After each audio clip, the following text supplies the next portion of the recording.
Hello everyone, সবাইকে শুভ জন্মাষ্টমী। তো প্রত্যেক বছরের মতো এবছরও আমাদের বাড়িতে জন্মাষ্টমীর পুজো হয়েছিল। তো বিকেল থেকেই আমরা সবাই মিলে লেগে পড়লাম পুজোর সব প্রস্তুতির জন্য।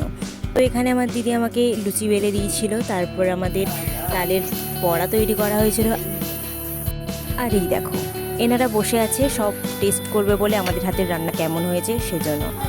তো আমাদের বিকেলে পুজোর টাইম পড়েছিল, সেই জন্য আমরা সব কিছু একে একে সব ঠাকুরের প্রসাদের জন্য সব ভাজাভুজি করে নিচ্ছিলাম। দেন আমি এইদিকে সুজি তৈরি করছিলাম, আর এইদিকে দিদি সব ভাজাভুজি করছিল। আর এইদিকে আমার মা আমাদের রাতের খাওয়ার সব প্রস্তুতি করছিল। তো রাতের আমাদের খাওয়ার ছিল লুচি আর ঘুগনি। আর এরা সব জায়গায় আছে, যেখানেই রান্না হচ্ছে সেখানেই এরা থাকবে। দেখো গাইস, কত মেহনত সব পাসিনা। আজকে আমি প্রচুর খাটাখাটনি করেছি, তো সেটারই পাসিনা ছড়ে ছড়ে পড়ছে।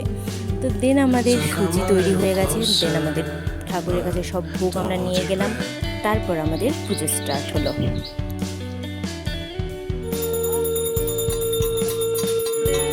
Silence in the background, violence in your eyes now. Remember that time. এইদিকে আমার দিদি শাক বাজাচ্ছে পুজো ঠাকুরের জন্য, খুব মন দিয়ে শাক বাজাচ্ছে। তো তারপর আমি একটু ঠাকুরের দিকে ফোকাস করতে চাইলাম, কিন্তু না, ঠাকুরের পায়ের কাছে যে প্রসাদগুলো আছে সেগুলোর দিকে আমি ফোকাস করি। তারপর আমাদের আরতি স্টার্ট হলো। তো আমাদের পাবন মশাই পঞ্চাশ প্রদীপ রেডি করে দিল। দেন আমাদের আরতি স্টার্ট হচ্ছে।